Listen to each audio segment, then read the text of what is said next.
The suburbs are a special kind of war zone. You don't have tanks. You have passive-aggressive lawn gnomes. You don't have gunfire. You have 7 a.m. leaf blowers on a Saturday. And you don't have dictators. You have Brenda. I was in my home office, which is a fancy term for the spare bedroom overlooking the street, nursing my second cup of coffee and debugging a piece of code that was behaving like a toddler on a sugar high. Outside, Willow Creek Estates was in full, aggressive bloom.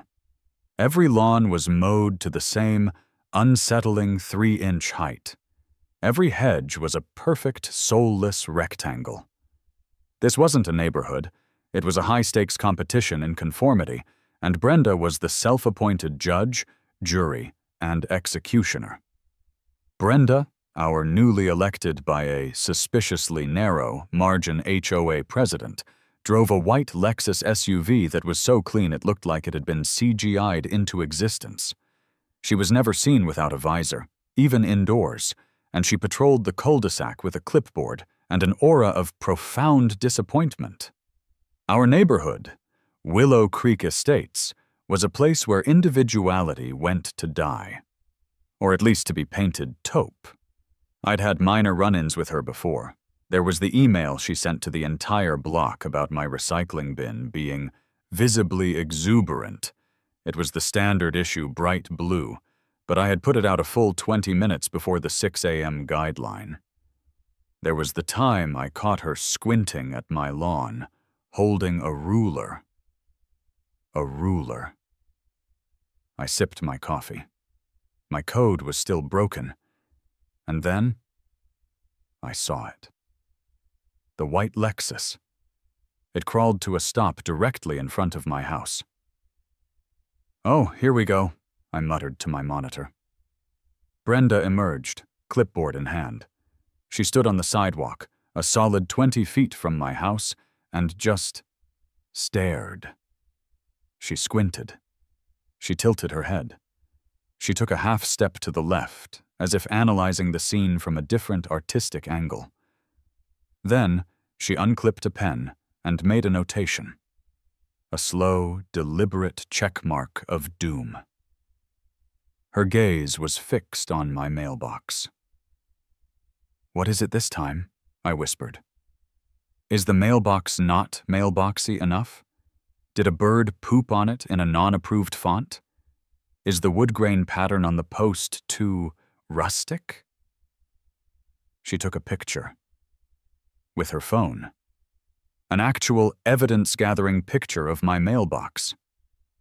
I sighed, closed my laptop, and decided to meet my fate head-on. If I waited, it would just become a passive-aggressive email chain that would CC the entire neighborhood, including Mrs. Henderson, who was 90 and definitely didn't need the stress. I headed outside, grabbing the empty watering can from the porch as a prop. "Just watering the, concrete," I mumbled to myself. I was halfway down the driveway when she pivoted, her orthopedic sneakers silent on the pavement. "Mark, good morning." It wasn't a greeting, it was an accusation. "Brenda." I gave her my best, most non-threatening suburban dad smile. "Clipboard looks heavy today. Big day for community standards?" She ignored my attempt at humor. Brenda had no time for levity. "I've been fielding some concerns from neighbors." I immediately knew neighbors was plural for me. Neighbors was always singular. It was her. It was always her. "Concerns?" I asked, feigning innocence as I pretend watered a perfectly happy petunia. "Like the rogue squirrel on Elm Street? I heard he's a menace, tearing up the begonias. About your mailbox." I stopped watering. My mailbox. I turned and looked at it. It was a black, standard-issue mailbox on a pressure-treated 4x4 post. It was the most boring, inoffensive object on my entire property. It was, in fact, the exact model the builder had installed. "What about it? Is it planning a hostile takeover of your petunias?" She took a deep, preparatory breath. The flag. I was genuinely lost. I looked at the little red flag, which was currently in the down position. The flag, I repeated, my brain buffering. The one that, and correct me if I'm wrong, signals that I have outgoing mail? It's a feature. Came with the box. Mandated, I believe, by the United States Postal Service, a federal agency. It's the color, Mark. The color. It's aggressive, she said, and the word hung in the air between us, as if she'd just accused my mailbox of armed robbery. It's a very stark red, and when it's up, it's visually distracting. It draws the eye. I waited for the punchline. There was no punchline. It's unneighborly, she finished, the final nail in the coffin. I stared at her, trying to process the sheer, unadulterated absurdity of the statement. Brenda, it's mailbox flag red. It's the red. The only red they make. It creates visual pollution, she said, as if reading from a script. It clashes with the earth tones of the neighborhood palette. We have an approved list of beiges, gentle fawns, and quiet granites for all exterior appointments. That flag, it's a violation of Article 4, Section 2, Aesthetic Harmony. Aesthetic Harmony. I'm going to have to ask you to either paint it a neutral color, we have the approved list on the HOA portal, or find an alternative signaling method. My brain finally caught up. An alternative signaling method. You want me to… what? Send up smoke signals? Get a carrier pigeon? A little bell? What do you suggest, Brenda? That's for you to resolve, Mark, she said, her voice dripping with condescending finality. I'm just the messenger. You have 48 hours to submit a modification plan to the board. Otherwise, the association will be forced to issue a fine. Good day. She pivoted again, a perfect drill sergeant turn, and marched back to her white Lexus. I was left standing in my driveway, watering can in hand, staring at the most aggressive mailbox flag in the history of suburban America. I went inside, poured a very large coffee, and looked at the modification plan form she had, helpfully, already emailed me, and it had a section for paint swatches. I suddenly felt a powerful, undeniable, and deeply primal urge to learn how to play the bagpipes. Badly. At 3 a.m. The digital assault began almost immediately. My inbox, which was usually just a sad mix of project updates and ads for meal prep boxes, lit up. 3 new messages from Willow Creek HOA Board, which was just Brenda's personal email address with a fancier signature. Email 1, 9:15 a.m. Subject, official warning, non-conformant mail receptacle indicator, red. 124 Willow Creek, Doctor. Dear Mr. Mark, this email serves as a formal warning regarding a violation of the Willow Creek Estates covenants, conditions, and restrictions, CCNRs, specifically Article 4, Section 2, Aesthetic Harmony. Violation, unapproved aggressive red flag on mail receptacle. Issue. Color is non-conformant with the neighborhood's approved earth tone palette. Creates visual pollution. Resolution. Submit a modification plan within 48 hours. Failure to comply will result in a fine of $50,000, escalating by $2,500 per day. We appreciate your immediate attention to this matter to restore community harmony. Sincerely, Brenda President. Willow Creek HOA email. 2, 9:17 a.m. Subject, FWDUI, helpful suggestions for mailbox compliance. Dear Mark, further to my previous email, I wanted to provide some helpful, board-approved resources for your modification. Here are several vendors who sell flags in more neighborly colors. Link. The Gentle Fawn Neutral Flag. Link. The Quiet Granite Indicator. Link. Satin Nickel Metallic Neutral Flag. Please ensure your paint swatch, if you choose that route, is from the approved Bear Quiet Home collection. Yours in community. Brenda email. 3:9:20 a.m. Subject. Just checking in. Mark, I saw you received the notifications. Our system tracks reads, you know. Just wanted to ensure you're taking this seriously. Community harmony is a team effort. B. My eye was twitching. Team effort, I muttered. Right. Like when a wolf and a rabbit team up for lunch. She wants me to paint the flag beige. A beige flag. What does that even mean? Is that surrender?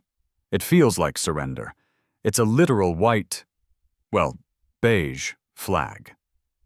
I picked up my phone and called my best friend, Alex.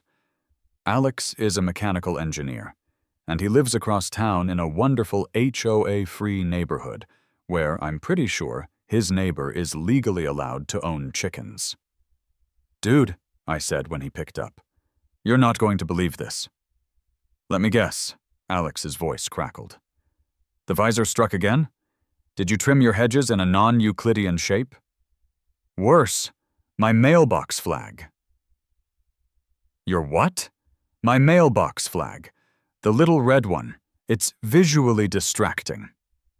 There was a long pause, and then a bark of laughter. What? Is it distracting? Commuters? Is it causing fender benders? Is a stark red responsible for the declining property values in Willow Creek? Apparently, it's aggressive and unneighborly. She wants me to paint it beige. You can't, Alex said, suddenly serious. That's a federal crime, probably. Tampering with the mail, impeding a mail carrier. This is big, man. You should call the mail police. The mail police? The postal inspectors. Tell them a local tyrant is impeding the flow of snail mail with aesthetic fascism. This is a RICO case, man. As fun as it sounds to get Brenda arrested by the mail police, I think I need to fight this at her level. The level of supreme, baffling, soul-crushing pettiness. So, what are you thinking? Alex asked. Painted a different shade of red? Fire engine red? Satan's rage red? I heart communism red? No, I said, a slow, terrible idea forming. I'm thinking, I need to comply, but I'm going to comply so hard she'll wish she never learned to use Microsoft Word. I hung up and went to my garage. It was time for Phase 1. I rummaged through my cabinet of half-used spray paints. I didn't have beige, I didn't have Gentle Fawn, but I did have a can of high-gloss, metallic, chrome-silver spray paint left over from a failed attempt at refinishing a lamp. Is chrome a neutral color? I asked my dog, Buster, who had followed me out. It reflects all the colors. It's the most neutral color. It's the Switzerland of the spray paint world. This is fine. I detached the little red flag, took it to the backyard, and gave it 3 thick, gleaming coats. 10 minutes later, I reattached it. It was glorious. It gleamed in the afternoon sun like a medieval knight's codpiece. It was a disco ball. It was a beacon. I went inside and dutifully filled out the Modification Plan PDF. Nature of Modification. Repainting of Male Receptacle Indicator. Color, Reflective Neutrality. Swatch. I just typed NA, see attachment. I attached a picture of the gleaming chrome flag, hit send, and waited. It took less than 10 minutes. My doorbell rang, a furious 3-jab ding-dong-ding. I opened it. It was Brenda. She was vibrating with a rage so pure it was almost visible. "Mark," she seethed, not even bothering with a greeting. "What is that?" "That?" I said, pointing. "That's my compliance. It's reflective neutrality. It's not red. It's neutral. It reflects the, earth tones of the neighborhood." I gestured as the sun hit it, sending a blinding shard of light directly onto her white Lexus. "See? Now it's reflecting your lovely car. Harmony." Her eye was twitching. I was genuinely afraid she was going to have an aneurysm on my porch. "You are blinding the drivers, Mark. I just got a call from Mrs. Henderson. She thought an alien spacecraft had landed on your mailbox. This is worse. This is a hazard." "Worse? Brenda, I'm trying to be a team player here. You said no red. This is no red. It's satin nickel, like you suggested. Okay, maybe a very shiny satin nickel." "This is a mockery!" she shrieked, finally losing her clipboard-wielding composure. "A mockery! You have 24 hours to fix this, Mark. 24 hours or the fines begin. I am not joking." "Fine, fine," I said, holding up my hands. I'll think of something else. Something less shiny, something alternative." She stormed off, muttering something about spite and structural integrity. I watched her go, a slow smile spreading across my face. She wanted me to find an alternative signaling method. "Okay, Brenda. Challenge accepted. How do you feel about celebrations?" I couldn't sleep. It was 2 a.m. and I was in my garage, pacing. Buster, my golden retriever, watched me from his bed, his head tilted with a look of profound canine concern. "She said, alternative signaling method, Buster," I mumbled, gesturing at the garage door. The words just keep bouncing around my skull like a caffeinated squirrel. What signals? I was surrounded by the ghosts of projects past. Arduino boards, tangled wires, half-assembled 3D printer parts, and boxes of old computer guts. I'm a software engineer by day, but my real passion is tinkering, making things. Usually, useless things. Animatronic Halloween decorations, a robot that failed to sort Lego, a custom-built smart toaster that only burned one side of the bread. Was perfectly, uniquely unqualified for this moment. "What's alternative?" I mused, picking up a servo motor. "A little horn? Toot toot, the mail's here, Brenda. A flashing light? She'd just call it a public nuisance. A tiny animatronic Brenda that pops out of the top and shrieks, 'You've got mail!' Buster thumped his tail at that one. I went back to the mailbox itself, which I'd brought into the garage after stripping off the chrome paint. I looked at the flag mechanism. It's the movement that's the problem. The flag goes up. The mail is here. It's a binary switch, 0 to 1, down to up. My eyes scanned the shelves. What if the flag isn't the signal? What if the flag is the trigger? I stopped pacing. And the signal is something she can't possibly complain about. What's something no one can complain about? Joy, celebration, festivity, community, harmony. My eyes landed on a dusty, forgotten box on the top shelf. It was labeled New Year's 2020. I pulled it down, blew off the dust, and opened it. Inside, a tangle of streamers, a half-empty bag of noisemakers, and a dozen spring-loaded party poppers. I held one in my hand. "Oh my God," I whispered. Buster sat up.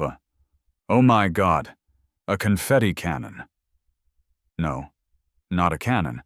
That sounded aggressive. A confetti launcher, a celebration receptacle, rigged to the flag.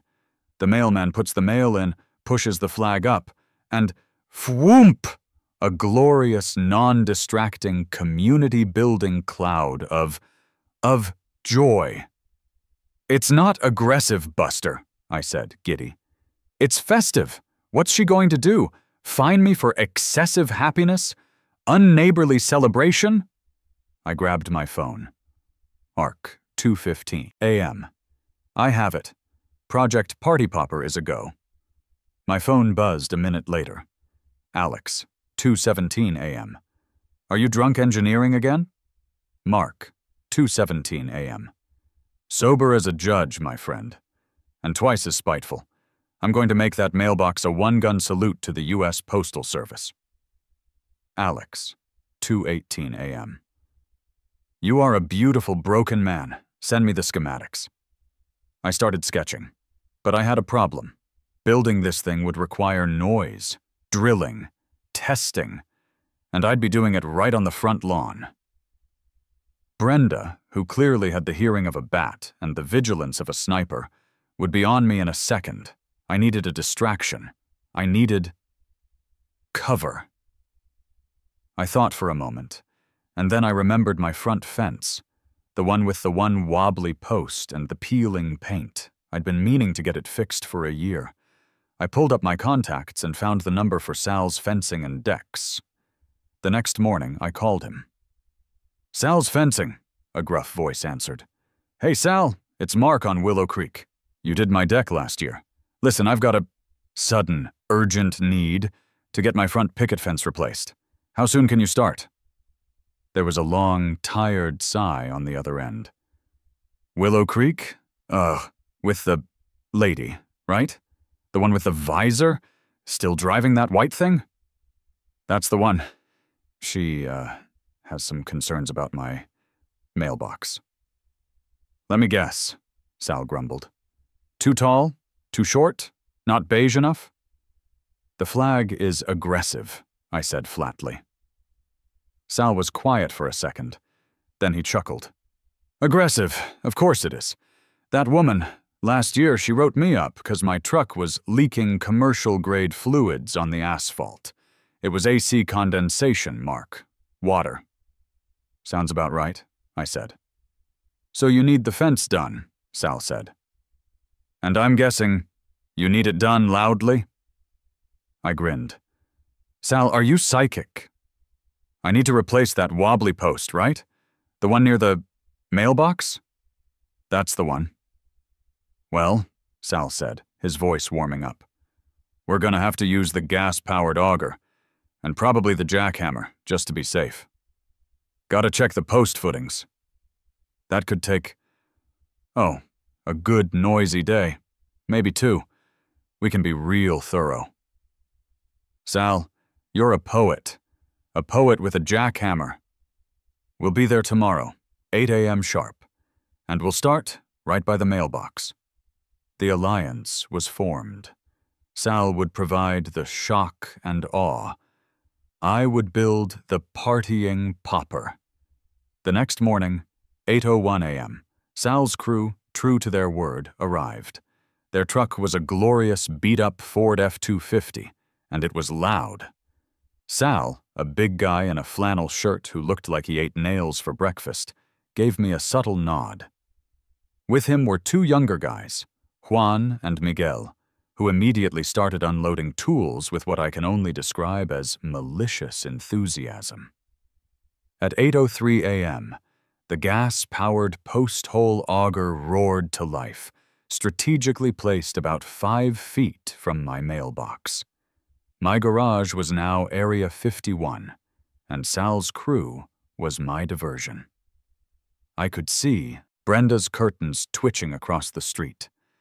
Every time her front door so much as hinted at opening, Sal would yell, "Juan, hit it again! I think I heard a rock!" And the auger would scream. It was beautiful. "Okay, Buster," I said, laying out my tools. "Operation Festive Annoyance is underway." I had the mailbox clamped to my workbench. The plan was simple in concept, but complex in execution. I needed the flag's upward motion to trigger an electronic release. The problem: The flag moves maybe 70 degrees. It's a simple, dumb metal hinge. The mechanism. I settled on a magnetic sensor, a reed switch. It's a simple, elegant little component. 2 metal contacts in a tiny glass tube that complete a circuit when a magnet is near them. Or, in my case, I'd use the normally closed kind. Magnet on the flag arm, switch on the mailbox body. When the flag is down, the magnet is next to the switch and the circuit is open. When the mailman lifts the flag, the magnet moves away and the circuit closes. Bingo. The cannon. I couldn't use the spring-loaded party poppers. They were too weak and unreliable. This couldn't be a poof. It had to be a statement. I needed air pressure. I rummaged in my cycling gear and found my solution, a CO2 bike tire inflator. It used small, threaded 16-gram CO2 cartridges. Perfect. The payload. This was the most important part. Confetti, I'd said. But not just any confetti. It had to be extra. And this was the genius part. Biodegradable. I am not a monster. I am an environmentalist. An environmentalist with a confetti cannon. A quick search on Amazon Prime, God bless one-day shipping, which I'd ordered yesterday, had yielded my ammunition. 2 one-pound bags of biodegradable, water-soluble rice paper confetti, bright rainbow colors. If she hated aggressive red, I chortled to Buster, she's going to love fabulous unicorn rainbow. The assembly. This was the hard part. I had to hide it all. I took a waterproof plastic project box, the kind you use for outdoor electrical, and mounted it to the underside of the mailbox, right against the post where it wouldn't be seen from the street. Inside this box, I mounted the CO2 cartridge, a 12V battery pack, 8 AAs, plenty of juice, and the key component, a 12V electronic solenoid valve. The reed switch on the mailbox would trigger the battery, which would snap open the solenoid. The solenoid would release the compressed CO2 from the cartridge into a flexible vinyl tube. I drilled a small, discreet hole in the back of the mailbox. I ran the tube inside, securing it to the ceiling of the box with epoxy. I fashioned a launch bay out of a small piece of plastic, a little trough just behind the mailbox door. I carefully aimed the nozzle of the tube right at the trough. Finally, I packed the trough with a generous handful of rainbow rice paper confetti. The trigger, the reed switch and magnet, was tiny, and I hid it right inside the flag's hinge mechanism. From the outside, it was completely invisible. The whole setup was self-contained, waterproof, and from a casual inspection, looked like a perfectly normal, boring-as-dirt mailbox. By 10 p.m. that night, Sal's crew was long gone. The new fence post was very noisily set in concrete, and the neighborhood was silent. It was time for a test. I couldn't test it outside. Brenda would be on me like a hawk. I brought the whole contraption, mailbox, post, and all, back into the garage. I set up a video call with Alex. All right, let's see it. Alex's face appeared on my laptop, grinning. Project Party Popper, live demo. Okay, I said, my heart pounding a bit. I'm clamping this to the workbench. This is Test Dummy 1. Systems are hot. Payload is loaded. I am simulating the mailman. I am delivering a package of undue burden. Buster, sensing the excitement, was sitting at attention, tail thumping. And we have outgoing mail, I said. I flipped the chrome-painted, I'd kept it for testing, flag up. The solenoid clicked. Thwack! The sound was way louder than I expected. It was a sharp, percussive thump of compressed air. A massive cloud of rainbow confetti exploded from the mailbox, hitting the garage ceiling and raining down everywhere. It coated me. It coated the workbench. It coated my laptop. And it coated a very surprised-looking Buster, who now looked like he'd lost a fight with a Pride Parade float. Alex was cackling. I could barely hear him over the ringing in my ears. Holy, it's magnificent. You've created a gay pride IED. That's not a poof, that's a detonation. I was wiping confetti off my glasses, laughing. It's a little more powerful than I anticipated. Buster, realizing the colorful flecks were edible, started happily hoovering them off the floor. Buster, no, oh, wait, it's rice paper. It's edible. Okay, fine. Good boy. Dude, Alex said, wiping a tear from his eye. This is it. This is your masterpiece. Brenda is not going to know what hit her. Literally. I need to tune the pressure, I said, looking at the chaos. I need to muffle that thwack. I'm aiming for festive explosion, not shrapnel. But the concept is sound. I worked for another hour, wrapping the solenoid in sound-dampening foam. I adjusted the nozzle to create more of a whoomp than a crack. I perfected the confetti packing method for maximum spread and hang time. By 3 a.m., I had it. Not a bang, but a whoomp, a glorious burst, a parting gift for the mailman. I looked at my creation. It was beautiful. It was petty. It was perfect. Tomorrow, we install. At 8 a.m. sharp, Sal's truck rumbled down the street. It was glorious. All right, kid, Sal said, hopping out. He was carrying a post hole digger. We're, checking the property line today. And this post by the driveway looks suspicious. We're gonna have to re-dig it. Make sure it's on. Your side of the line? He winked. Sal, you're a miracle, I said. Brenda was already on her porch, coffee mug in hand, watching. Sal, she yelled, her voice cutting through the morning quiet. Your truck is parked 2 inches onto the sidewalk. I'm documenting this. Sal, bless his heart, cupped his hand to his ear. Sorry, ma'am, gotta check this footing. Can't hear ya. He and Juan fired up the digger, and the glorious, disruptive noise began. It was the perfect cover. You got 10 minutes, Sal yelled over the roar. That's all I needed. I unbolted my old test dummy mailbox. I brought out Project Party Popper, fully loaded and armed. I quickly bolted it to the 4x4 post. I double-checked the wiring on the project box hidden underneath. I made sure the launch slot, which I'd camouflaged with a thin layer of black paint, was invisible from the street. Then I attached the original little red flag. The aggressive one.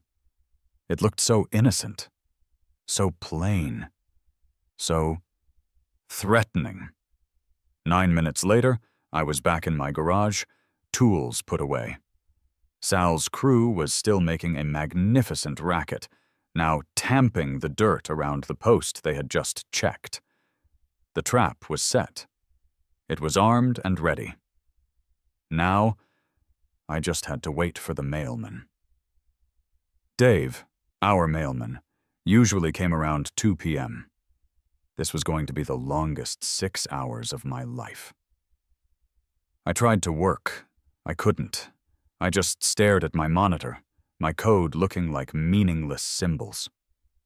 I went outside. I decided to do some yard work. This yard work consisted of me anxiously re-raking the same 5-foot patch of immaculate leaves for an hour. Brenda, across the street, was power washing her driveway. She was power washing it on a Tuesday morning. She'd already power washed it last week. She was, I'm convinced, trying to blast the concept of dirt off the planet. And the whole time, she kept staring at me, then at my mailbox, then back at me. She knew I did something. She'd heard me in the garage. She'd seen me swap the mailboxes under the cover of Sal's noise. She just didn't know what. At 11:03 a.m., a police cruiser pulled up, slowly. My blood went cold. "Oh, fantastic!" Brenda immediately shut off her power washer, a triumphant look on her face. She'd called them. She'd actually called the cops. What did she tell them? "He's waiting for his mail, menacingly. He's raking, suspiciously." 2 officers got out. The first was Officer Miller, older, mustache, and a face that screamed, "I am 2 years from retirement, and I have seen it all." The second was Officer Chen, younger, sharper, and looked like he was desperately trying not to smile. "Morning, sir," Officer Miller said, walking up my driveway. "You, Mark?" "That's me, officer," I said, leaning on my rake. "Everything okay?" Brenda, of course, was already marching across the street, her power wash wand still dripping. "Officers, thank you for coming. This man," she pointed her wand at me like a weapon, "has been behaving very erratically all morning. He's been tampering with his mailbox. I'm concerned he's building some kind of device." Officer Chen looked at my mailbox. He looked at me in my cargo shorts and a t-shirt that said, "Nerd Power." He looked back at the mailbox. Device, ma'am?" Chen asked, his voice carefully neutral. "Sir, are you building a device? In your mailbox?" "A device?" I said, channeling every ounce of confused innocence I had. "No, officer. I was cleaning it. You know, cobwebs, spiders. Brenda here is our HOA president. She's very passionate about aesthetic harmony. She, had an issue with my flag." Officer Miller let out a sigh so deep it seemed to come from his very soul. He'd clearly heard from Brenda before. "Ma'am, is that what this is about? The mailbox flag?" "He's been in his garage," Brenda insisted, her voice rising.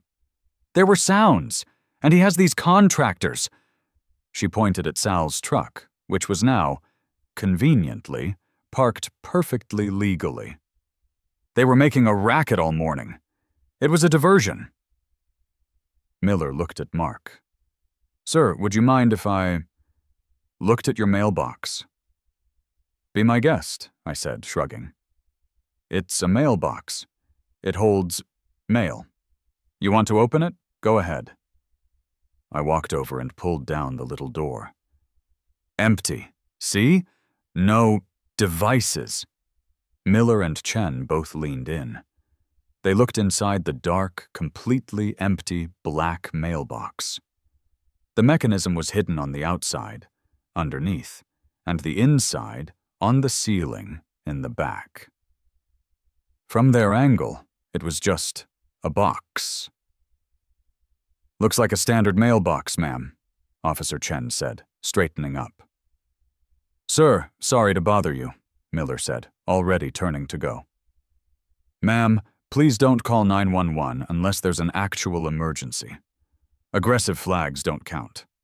"But it's unneighborly," Brenda sputtered, her face turning an impressive shade of fuchsia that was, I noted, far more aggressive than my flag. "Have a good day, folks," Miller said, getting back in the car. The cops left. Brenda stared at me, defeated but not broken. She knew I was up to something. I just smiled, gave her a friendly little two-finger wave, and went back to raking my one, very well-raked patch of leaves. 2 hours to go. The tension was so thick you could cut it with an HOA-approved, non-aggressive, beige-colored plastic knife. At 1:00 p.m., Sal and his crew started packing up their tools for lunch. The glorious, grinding, jackhammering, auger-roaring noise that had been my shield for 2 days finally died. The silence that fell over Willow Creek was sudden and deafening. Brenda, who had been defeatedly spraying her, already immaculate, siding, saw her opening. The cover was gone. She shut off her hose, dropped it on the lawn, and marched back across the street. She looked like a general about to inspect a rogue barracks. "They're gone," she stated, planting herself on the sidewalk in front of my house. "Who's gone?" "Oh, Sal?" I said, pausing my yard work. "Yeah, lunchtime. Union rules, probably. Or just hunger. It's a biological imperative, Brenda, even for contractors." "I know what you did, Mark," she said, her voice a low, conspiratorial hiss. "You were fiddling with that box. The police may not see it, but I do. You're trying to antagonize me." "Brenda," I said, leaning on my rake again, "I'll be honest, I am trying to get my mail, and Sal is trying to build my fence. You seem to be the only one antagonized by commerce and postage." "We'll see," she said, her eyes narrowing. "We'll just see. I'm going to be right here when the mailman comes. And if that flag, or anything else, is non-compliant, I'm documenting it for the board, and for my attorney." My jaw almost dropped. You're going to wait for the mailman?" "I am going to observe," she corrected. This was better than I could have possibly imagined.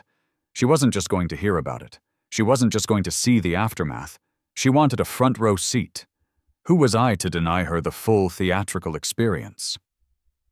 Brenda marched back to her garage. I thought she was leaving. Oh no. She emerged a moment later carrying a collapsible nylon lawn chair. The kind you take to a kid's soccer game. She unfolded it, snapped it open with a flourish, and set it up on her own driveway, directly opposite my mailbox. She sat. She crossed her arms. And she stared. It was a stakeout. She was on a stakeout. For mail fraud.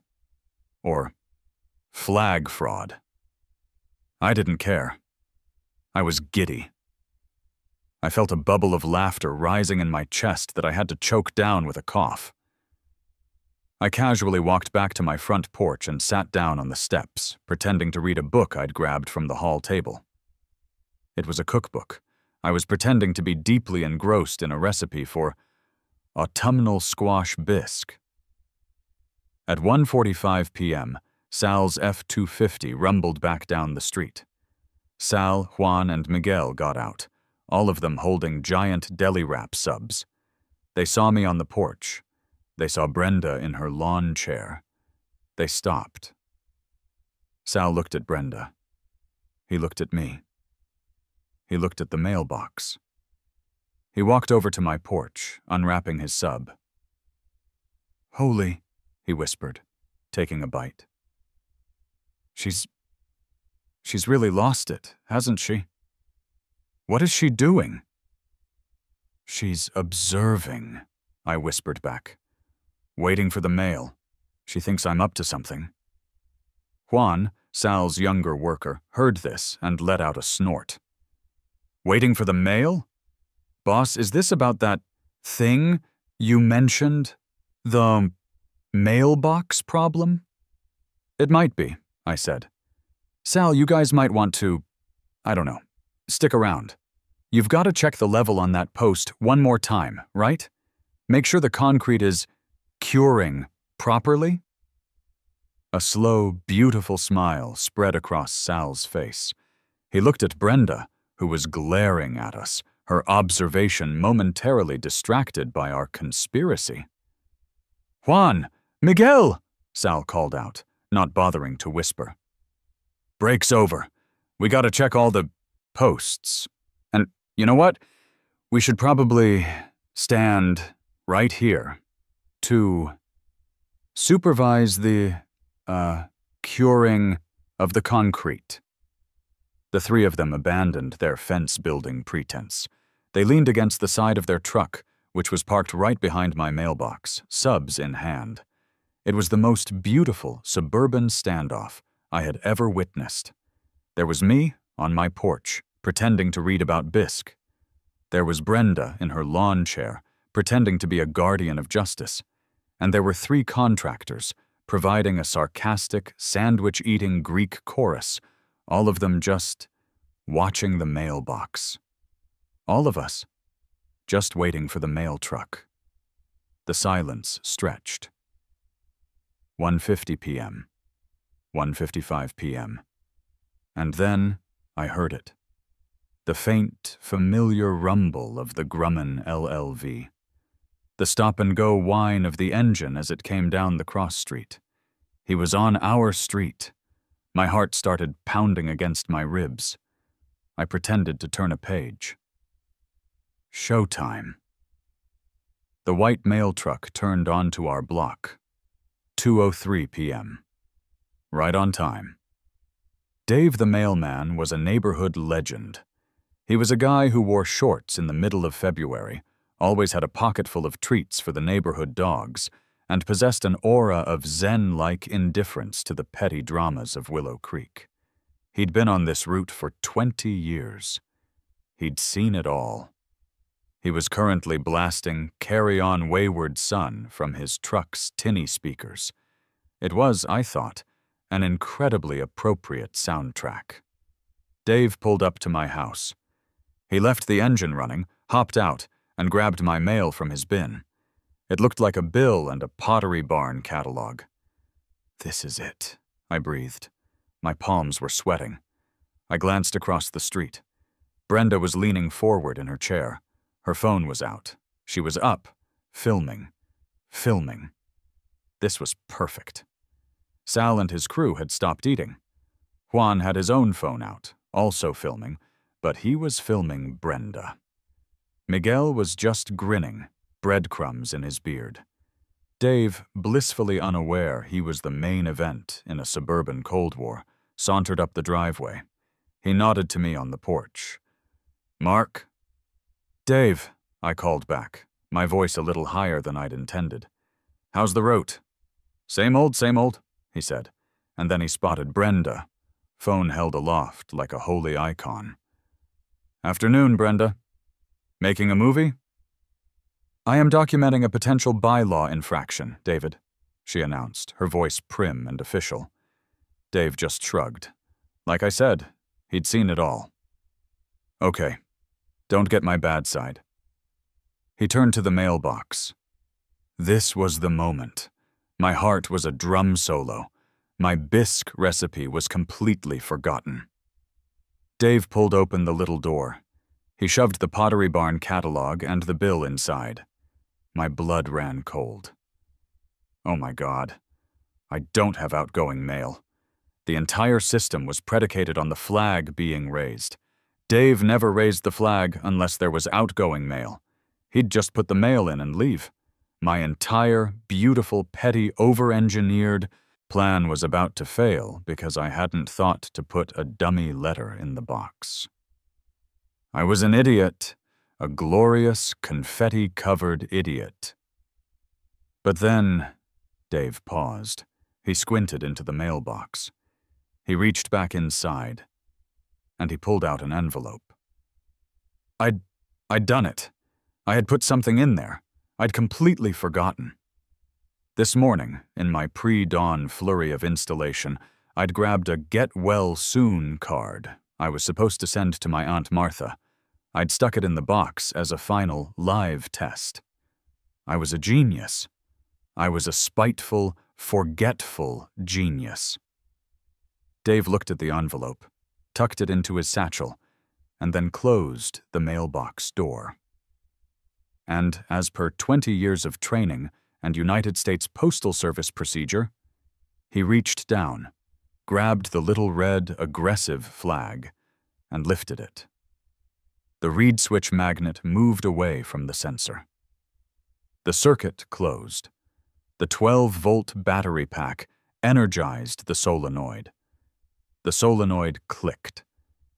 I couldn't hear it, but I felt it.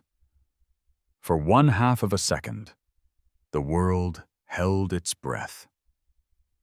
Kansas was still singing about wayward sons.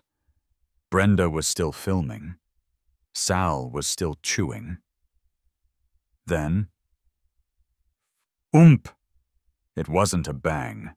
It was a fwoomp. A deep, satisfying, percussive cough. A massive, glorious, catastrophic explosion of rainbow rice paper confetti erupted from the top of the mailbox. It wasn't a poof, it was a burst. It was a 4th of July finale. It was a unicorn sneezing glitter. A column of red, green, blue, yellow, and purple shot 3 feet straight into the air, hung there for a magical, shimmering second in the 2 p.m. sunlight. And then it drifted. Gently, peacefully. It covered everything. It covered the mailbox post, which now looked like it was wearing a festive sweater. It covered my, now Sal approved, azalea bushes. It covered Dave the mailman. Dave was frozen in place, the Pottery Barn catalog he'd been holding for Mrs. Henderson now in his other hand. He was dusted, head to toe, in rainbow confetti. His hat, his blue uniform, his mail satchel. He looked like a postal worker-shaped pinata. And most importantly, a gentle, traitorous, beautiful little breeze kicked up at that exact moment. It carried a significant portion of the festive cloud directly across the street. It drifted down, like a colorful, celebratory snow, all over Brenda. It covered her. It covered her white Lexus. It covered her stupid lawn chair. A big, bright purple piece landed directly on the lens of her phone, which she was still holding up. The music from Dave's truck cut out as the song ended. There was a moment of profound, stunned, beautiful silence. The only sound was the patter, patter, patter of the last few bits of confetti landing on the asphalt. The reaction was a perfect 3-act play. Act 1, Dave. Dave the mailman blinked, slowly. He looked at the confetti on his arms. He looked at the mailbox. He looked at the cloud. He looked at me. He plucked a piece of yellow confetti off his nose. "Huh," he said. "That's new." Act 2. The contractors. Sal and his crew. There was a half-second of disbelief. Then Sal let out a roar of laughter. He doubled over, slapping his knee. Juan was filming, but his phone was shaking so hard from his laughter it was probably unusable. Miguel just dropped his sub, his hands on his head, howling. Act 3. Brenda. She was frozen. Utterly, completely frozen. Her mouth was open, her phone was still pointed at the mailbox. A little pile of rainbow joy was accumulating in her visor. She was, for the first time since I'd met her, speechless. Then she processed. She looked at her confetti-covered arms. She looked at her confetti-dusted Lexus. She wiped the purple fleck off her phone. And she let out a shriek. It wasn't a yell. It was a shriek. A high-pitched, banshee wail that scared birds a block away. "Assault!" she screamed, leaping out of her chair. "He assaulted me! You're all witnesses! He exploded his mailbox!" I had to move. This was my moment. I hopped off the porch, hands in my pockets, and walked over, affecting my most "aw, shucks, what's all this then?" expression. "Whoa, what happened?" I said, looking around at the beautiful chaos. Dave, you okay? Brenda? You've got a little something on your visor. Dave was brushing confetti off his hat, a small, confused smile playing on his lips. Mark, what the hell was that? I don't know, I said, looking at the mailbox with wide-eyed shock. It must be that new mail notification system I ordered from Notify-Box. It's a startup from Estonia. It's supposed to be a gentle chime. This seems defective. Way too much chime. Brenda, sputtering, was picking confetti out of her perfectly coiffed hair. Defective? You built that. I saw you. I'm calling the police. This is terrorism. Neighborhood terrorism. She was already dialing 911. Again. Dave the mailman was trying and failing not to laugh. Sal was offering him a beer for his troubles. And I was just enjoying the visual pollution. It was, I had to admit, a lot more festive than aggressive red. It really did tie the neighborhood together. The street was a beautiful disaster. It looked like a ticker-tape parade for one very confused mailman. Brenda was pacing her driveway, which was now a Jackson Pollock of rainbow flecks, still on the phone with the 911 dispatcher. Yes, an explosion, she shrieked into the phone, gesturing wildly. A glitter bomb. I am a victim. He's a menace. Send everyone. Send the bomb squad. My jaw dropped. The bomb squad, I muttered to Sal. For rice paper. She's committed, Sal said, nodding with grudging respect. I'll give her that. Dave the mailman, having brushed off 90% of the evidence, just shook his head. He gave me a long, thoughtful look. Notify-Box, huh?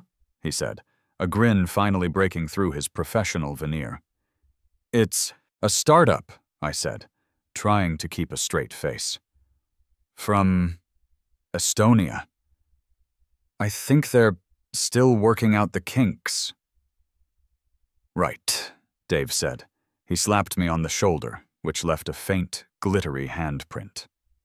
Well, you have a great day, Mark. And, thanks for the party. He got back in his truck, and as he pulled away, I could see his shoulders shaking with laughter. Carry On Wayward Son was replaced by Another One Bites the Dust. I'm not even kidding. Perfect. A few minutes later, 2 police cars pulled up. Lights on, but no sirens this time. They pulled up fast. I guess bomb is the magic word. Officer Miller and Officer Chen got out of the lead car. Miller's face was a mask of pure, unfiltered exhaustion. He looked at the rainbow-dusted street. He looked at Brenda, who was vibrating with righteous fury. He looked at me, standing next to my mailbox. He looked at Sal and his crew, who were all suddenly very interested in tamping the dirt again.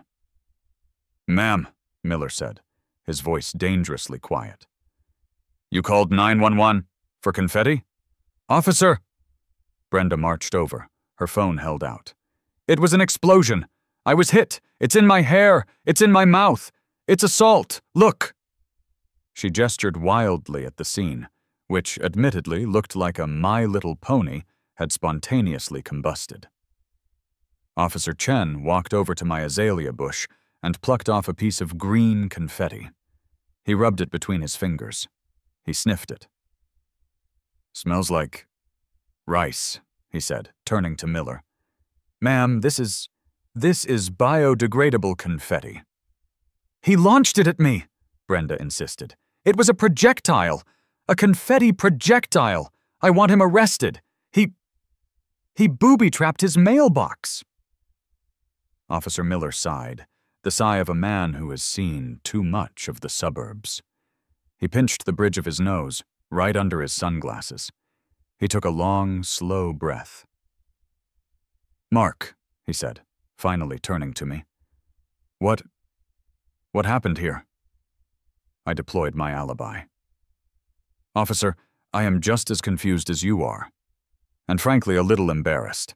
As I told Officer Chen this morning, our HOA president, I gestured politely at Brenda, was very concerned about my old flag, said it was aggressive.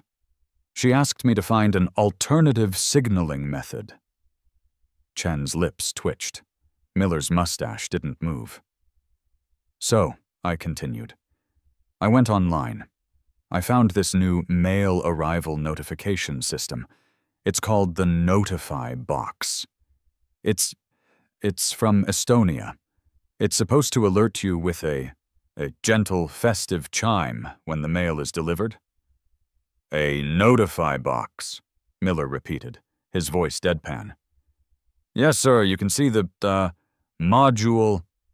I pointed to the project box under the mailbox, which had a very official-looking Notify Box label I'd printed out. I think I got a faulty unit. The celebration setting seems to be, calibrated a little high. I am so embarrassed. This is not gentle. I'll be calling customer service immediately, officer. Miller stared at me. He stared at the Notify Box label. He looked at Brenda, who was now covered in what looked like colorful dandruff.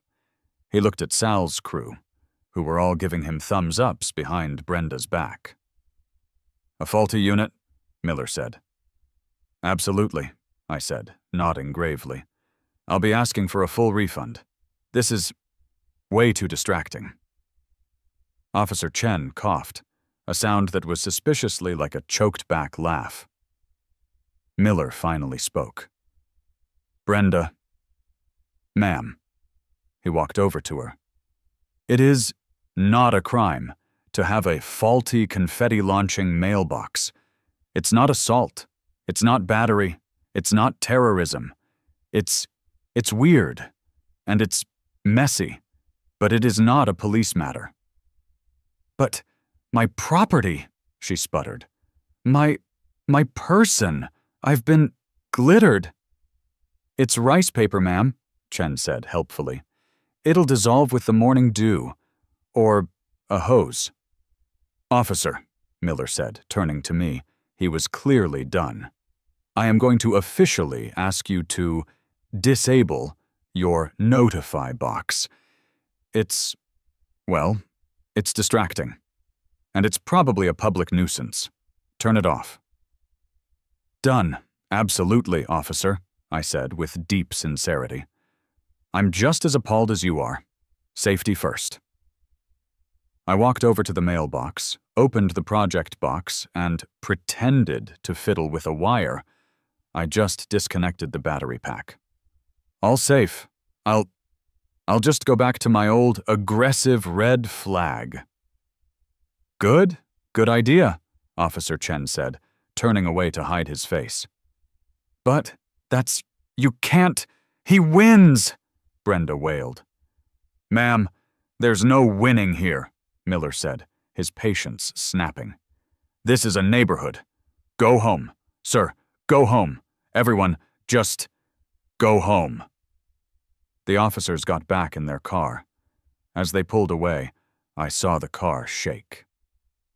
Officer Chen, in the passenger seat, had just lost it. He was doubled over, laughing. Miller was just staring straight ahead, driving away from the most ridiculous call of his career.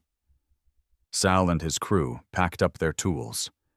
The observation was over.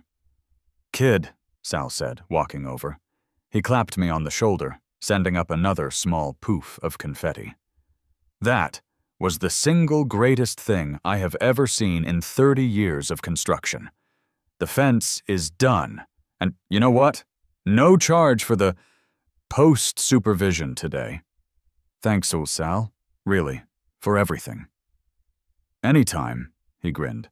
You ever need any more construction, you let me know.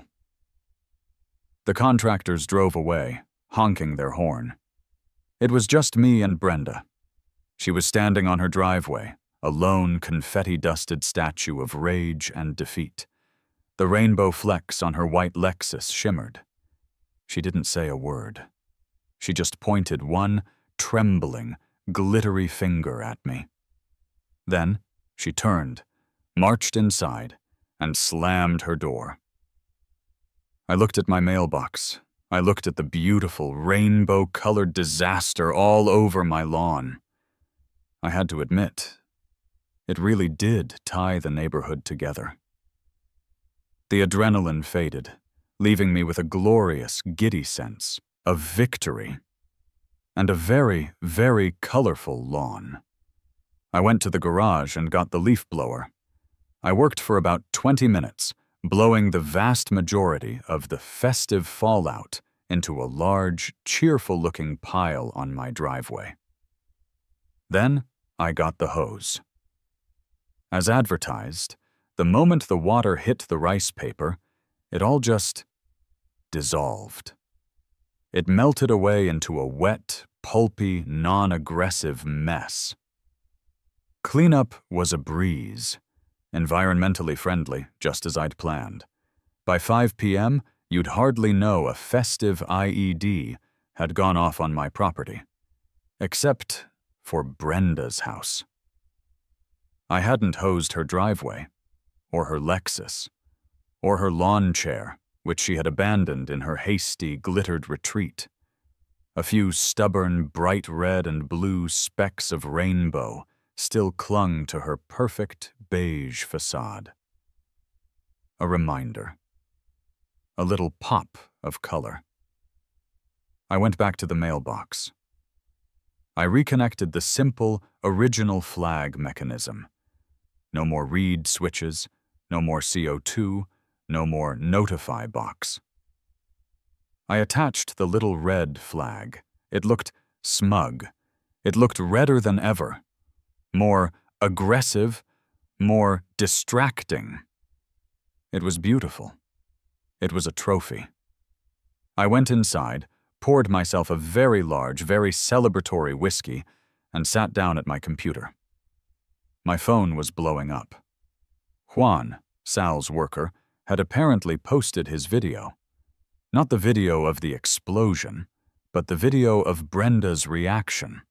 The shriek, the assault accusation, the glittered complaint to Officer Miller. He'd posted it in the unofficial neighborhood Facebook group, the one Brenda didn't know about, the one titled Willow Creek Survivors. It was a sensation. Alex, text. Dude, I saw the video. I'm crying. I'm literally in tears. It's from Estonia. Pure gold. You are a legend. Alex, text. I've been glittered. I'm putting that on a t-shirt. Neighbor, Bob, on Facebook. Is it true what happened at Mark's place? Did his mailbox throw a party?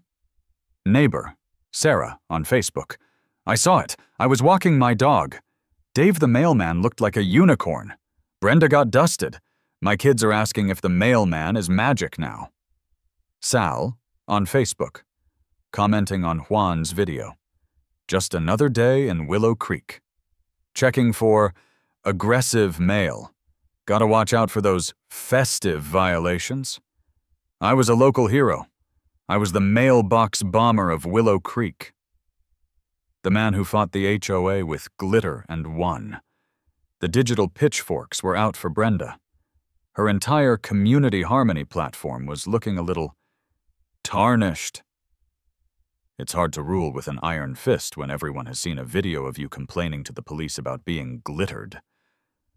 I was scrolling through the comments, savoring my victory, when an email dinged. The subject line made my blood run cold for a second.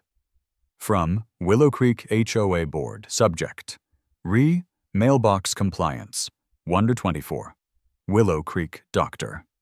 I opened it. Dear Mark, after further review of the CCNRs, and in the interest of community harmony and avoiding distractions, the board, Brenda, has decided that standard USPS-approved red mailbox flags are provisionally acceptable under Article 4. No further action is required at this time. We appreciate your cooperation in this matter. Sincerely, Brenda President, Willow Creek HOA. I read it twice. Provisionally acceptable. I'd won. She'd put it in writing. That was Brenda speak for, I surrender, you glitter-wielding, malicious compliance-deploying maniac. The war was over. I had defeated the Beige Inquisition. My aggressive red flag was free to fly, distracting and unneighborly, for all time. I took a long, slow sip of my whiskey. It was the best whiskey I'd ever had. The next morning, I went to get my mail. The little red flag was up.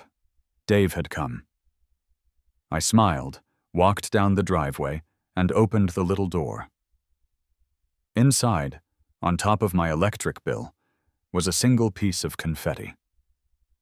I paused. I hadn't cleaned inside the box. It must have been a leftover, a straggler from the explosion. But no, the confetti from yesterday was rainbow-colored. Rice paper. This was a single, perfect, heart-shaped piece of confetti. It was bright red. I looked across the street. Brenda was outside, watering her plants. She looked at me. She wasn't glaring. She wasn't scowling. She smiled. It was a tiny, terrifying smile, just a little upturn at the corners of her mouth. Oh, God. The war wasn't over. We'd just entered the Cold War phase, and she had just returned fire.